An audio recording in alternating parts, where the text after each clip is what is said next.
Amis auditeurs, c'est votre moment, vous le connaissez, ce rendez-vous qui s'installe jusqu'à la fin du mois de juillet, entre 12h30 et 13h. La France au bout du fil, on dialogue, on échange, on débat, accords, désaccords avec vous. Et vous connaissez le numéro aussi, c'est le 0826 300 300. Vous avez également le site sudradio.fr, l'application et les réseaux sociaux. Vous avez été nombreux à nous appeler au moment où on s'est interrogé lors de la première heure de débat sur le fait que Marine Le Pen, factuellement, elle a été reconnue 2 fois de détournement de fonds publics. Bien sûr, son pouvoir en cassation la rend désormais présumée innocente, mais factuellement, la justice a décidé ou a choisi de reconnaître à 2 reprises qu'elle avait été coupable à un moment ou à un autre. Est-ce que vous êtes électeur, vous êtes citoyen, est-ce que pour vous, vous trouvez cela normal? Est-ce que cela vous empêcherait éventuellement de mettre un bulletin Marine Le Pen dans l'urne, ou au contraire, vous dites, ça fait combien de temps que les politiques y magouillent, là, on va pas lui faire le procès en plus à elle? Venez nous donner votre avis, votre opinion au 0826 300 300, en commençant par vous, Aurélien. Bonjour. Bonjour Maxime, je me permets j'apprécie la rectification que vous venez de faire, parce que tout à l'heure, vous n'aviez pas dit tout à fait cela, vous avez dit qu'elle avait été condamnée à 2 reprises. Elle a été condamnée une première fois en première instance et confirmée en appel. C'est parce que, de la façon que vous le disiez ce matin, on avait l'impression que 2 fois, elle a eu 2 affaires. Non, c'est la même affaire qu'on avait une première fois en première instance. Et confirmée en appel, vous avez raison de corriger ainsi. Voilà. Et pour l'instant, vous avez raison, les 2 avocats, des sommités qui viennent de s'exprimer l'ont très bien dit. Elle, du fait qu'elle s'est pourvue en cassation, elle a retrouvé, pour l'instant, elle est présumée innocente. Mais moi, si j'ose dire par rapport à tout ça, elle a envie de se présenter, que bien lui fasse. Moi, personnellement, je m'en fous, sincèrement. Moi, ce qui m'intéresse dans tout cela, et c'est là où je voudrais que, et ça a été dit par vos invités tout à l'heure avant midi, c'est que ce qui est intéressant, c'est quels seront leurs projets.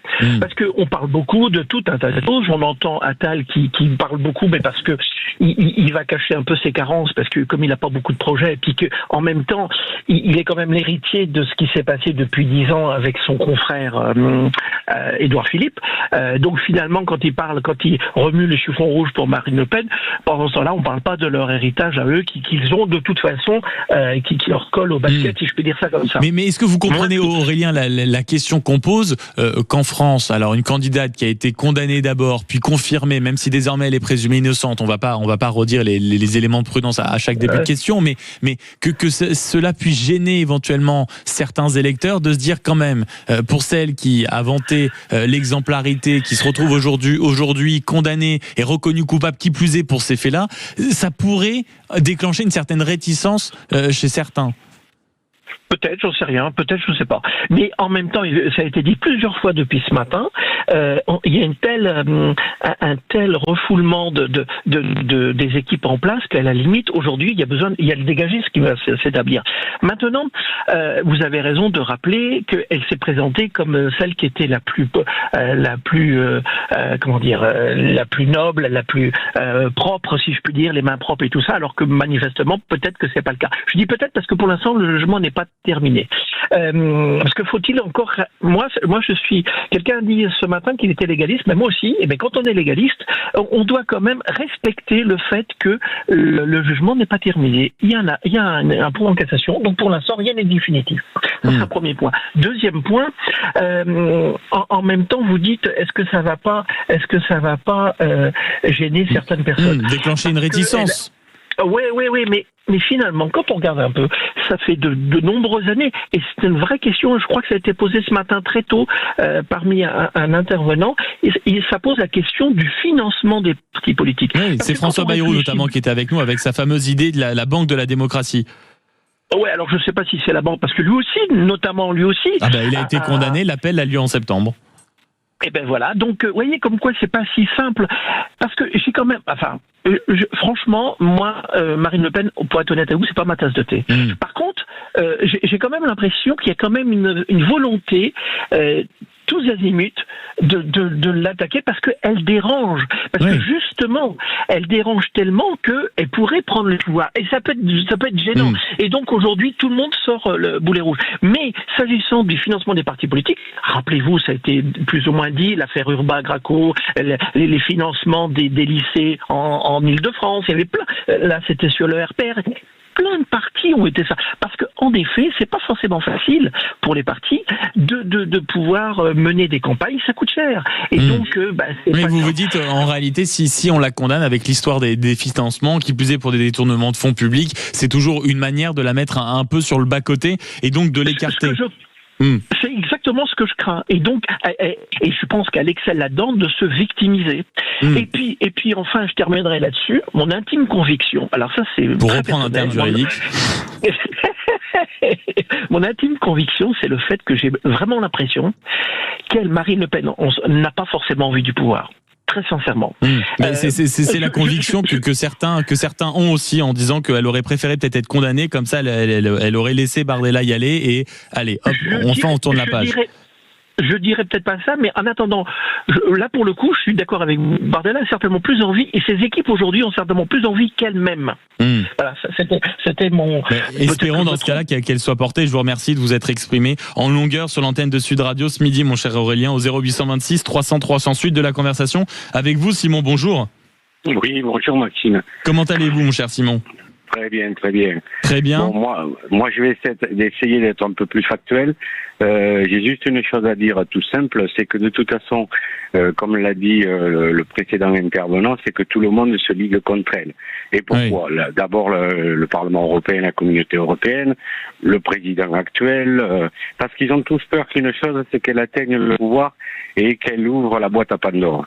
Que tout ce qui a été camouflé, parce que ça sera pas pire que ce de quoi elle est accusée, puisse ressortir, parce que de toute façon, dans ce monde politique, il faut savoir que il y a des accords, il y a des choses qui se font, et que le public n'est pas informé.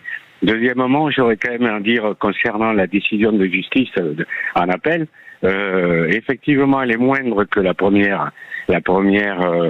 premier jugement, mais elle est quand même suffisamment cynique et pour pas dire pernicieuse pour essayer de la mettre dans une situation délicate et donc de la fragiliser vis-à-vis des intérêts. Après, on peut estimer, Simon, que précisément Marine Le Pen a été reconnue responsable d'un certain nombre de faits, et que donc, outre l'aspect cynique de la condamnation, c'est une condamnation qui est à la hauteur de ce qu'elle a pu commettre.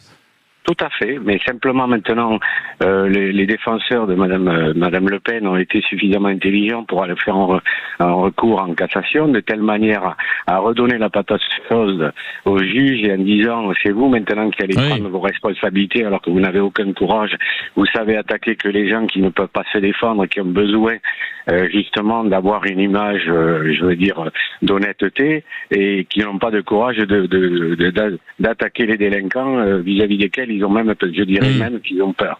Voilà, donc moi je pense qu'on va attendre la cassation parce que de toute façon au niveau juridique, le fait d'avoir pénalisé cette affaire déjà est une erreur. Et une volonté délibérée du Parlement donc européen. vous dites d'une certaine manière, Simon, ce que vous nous dites ce midi, c'est de dire, vous savez quoi, là le pouvoir en cassation, c'est de dire, ok, vous avez fait un petit effort, mais l'effort là il n'est pas suffisant, vous pouvez me relaxer, et ce sera forcément quelque chose qu'on suivra ici sur Sud Radio et que tous les médias suivront dans les prochains mois. Merci beaucoup Simon d'avoir été avec nous au 0826 300 300, et on se retrouve après une petite page de publicité au 0826 300 300 précisément pour poursuivre cette discussion, cette conversation avec vous, amis auditeurs, sur certes Marine Le Pen qui a été reconnue coupable. On est d'accord, on n'est pas d'accord, elle a fait son pourvoi en cassation, mais 2 fois de suite dans la même affaire. Disons qu'il y a une décision qui est tombée.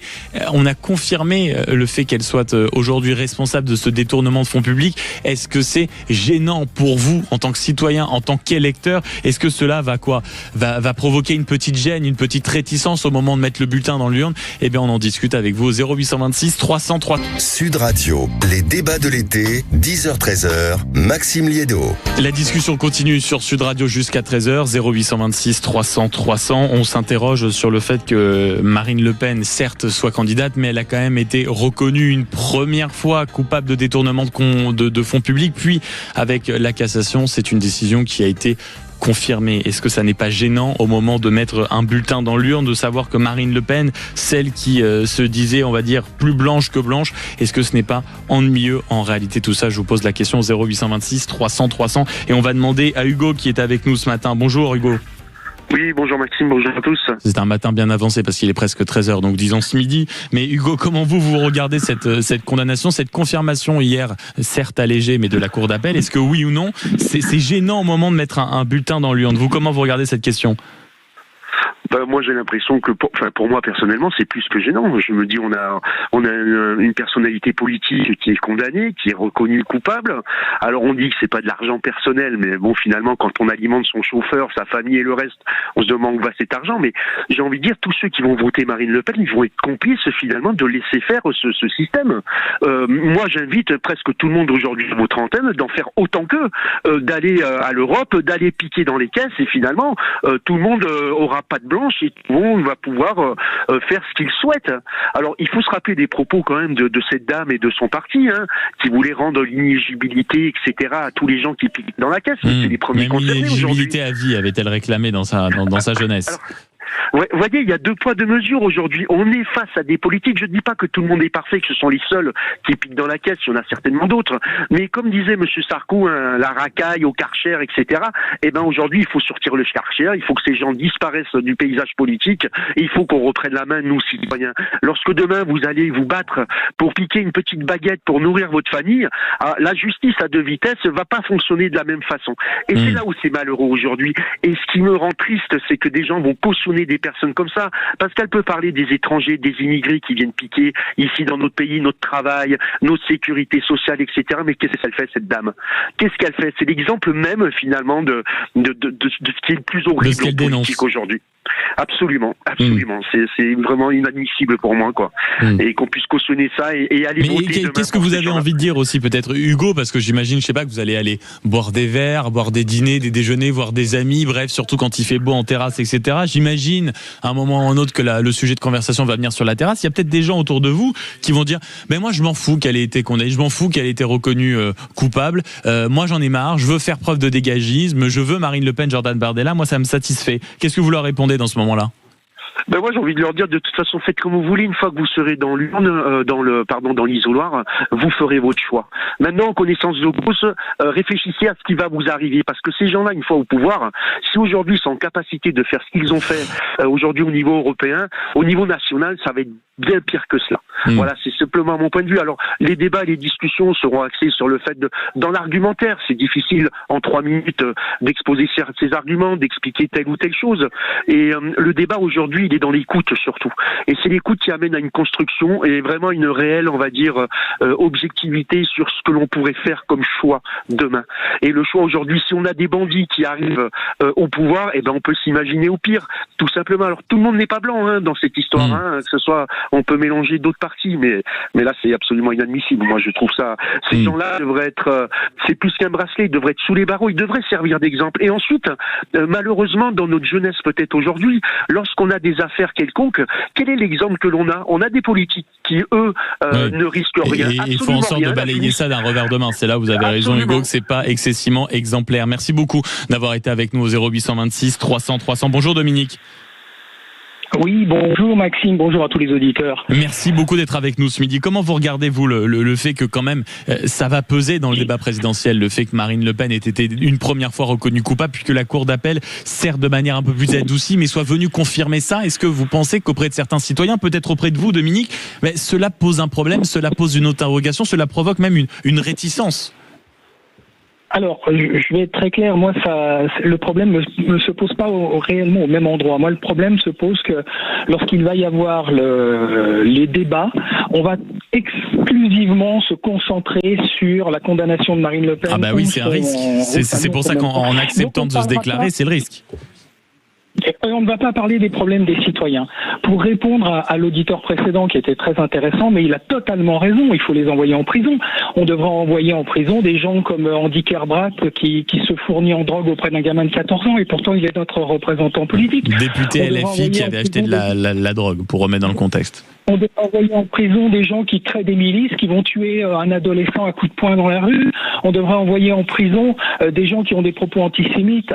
Donc ça, c'est nos représentants politiques aujourd'hui. particulier. Donc en fait, je dirais que pour monter au cocotier, il faut toujours avoir les fesses propres, et souvent ceux qui parlent le plus fort, ceux qui critiquent le plus fort, ils portent des couches qui sont bien pleines. Maintenant, mon problème à moi, il est ailleurs. Mon problème, il est que aujourd'hui, sur les plateaux de télé, vous entendez des gens qui disent « Oui, c'est un peu le même problème qu'a connu Bayrou, c'est un peu le même problème qu'a connu Mélenchon. » Et là, vous avez des journalistes qui viennent dire, par exemple, hier, je regardais Laurent Neumann, « Ah non, ça n'est pas pareil, ce ne sont pas les mêmes sommes. » Non. Ah oui, ce ne sont pas les mêmes sommes, mais ce sont les mêmes faits. Ce sont les mêmes faits, exactement. Donc on juge les personnes pour des faits et non pas pour des sommes. Sinon, on jugerait différemment un voleur de Twingo d'un voleur de Ferrari. Et pourtant, le voleur de Twingo, c'est le même voleur que celui qui a volé la Ferrari. Donc il faudrait que les journalistes, certains journalistes, fassent un petit peu leur aggiornamento pour essayer de comprendre la bêtise de ce qu'ils sont en train de dire quand ils jugent des montants et non des faits. Bayrou et Mélenchon ont cause la même chose. C'est simplement sur des montants, la valeur des montants, que l'on n'a pas dit que c'était un système. Moi, je suis désolé, Marine Le Pen, elle a pris 2,5 millions d'euros, elle représente pratiquement 14 millions d'électeurs. Bayrou, il a pris 800 000 balles, il représente combien de milliers d'électeurs? Bon, après, Dominique, vous comprenez bien que dans votre argument, même si je comprends le fond de votre pensée, si on commence à juger et à jauger, si vous voulez, la manière dont certains politiques commettent certains délits seulement à la hauteur de ce qu'ils pèsent réellement et de l'argent qu'ils arrivent à détourner, ça va être des années très longues pour ce pays. Ça n'est pas moi qui le fais, c'est la nomenclatura de la presse ou des médias. Maintenant, moi, je voudrais simplement, j'ai entendu comment on appelle ça, l'avocat des partis civiques, donc l'avocat de l'Europe, qui disait Marine Le Pen a détourné votre argent, Marine Le Pen a détourné votre argent, Marine Le Pen a détourné votre argent. Alors oui, elle a détourné peut-être. Ah oui, une partie de l'argent français, ça c'est une évidence. Mais par contre, personne, et je dis bien personne, n'est en train de soulever le problème donc des milliards du plan de relance européen qui ont été pointés du doigt par le rapport de la Cour des comptes européenne. Donc il y a 723 milliards d'euros qui ont disparu. Là, on parle de 2,5 millions d'euros et on en fait, mais alors une montagne. Donc Marine Le Pen, en fait, elle Parce a volé... Parce que derrière, il y a l'élection présidentielle en France, Dominique. Vous savez que c'est ça qui rend la chose aussi, on va dire, aussi inflammable. Et ça arrange tout le monde. Ça arrange tout le monde. Il faut aussi en parler des 723 milliards. Puisque l'avocat de la partie civile a dit que c'était l'argent des Français, eh bien moi, je veux qu'on parle de tout l'argent des Français. Des 723 milliards et de la part de l'argent des Français dans ces 723 milliards, parce que la Cour des comptes européenne dit l'argent a été distribué on ne sait pas à qui pour faire on ne sait trop quoi dans la réalisation de projets non budgétés dont on ne sait même pas s'ils ont été menés à leur terme. Les risques de fraude sont évidents et il y a une absence totale de système de contrôle dès le départ. Et ce sont ces gens-là qui ont porté plainte contre Marine Le Pen alors qu'eux-mêmes ont détourné 723 milliards d'euros. Donc tout ça c'est de la tout ça c'est à remettre à plat et on a bien compris votre coup de gueule ce matin et ce midi plutôt, Dominique. Merci beaucoup de nous avoir appelés. Merci à tous d'avoir participé à cette grande discussion jusqu'à 13h à propos bien sûr de cette condamnation de Marine Le Pen. On va continuer à en parler avec les différents angles, les différents sujets, les différentes déclarations et une campagne qui va officiellement commencer du côté du tandem comme il est vanté dans ses équipes entre Jordan Bardella et Marine Le Pen. Ils étaient d'ailleurs dans la Sarthe ce matin pour leur premier déplacement de campagne et on aura, je vous le dis, l'occasion de suivre ça très attentivement ici sur Sud Radio, toujours avec le même numéro et le même réflexe, le 0826 300 300.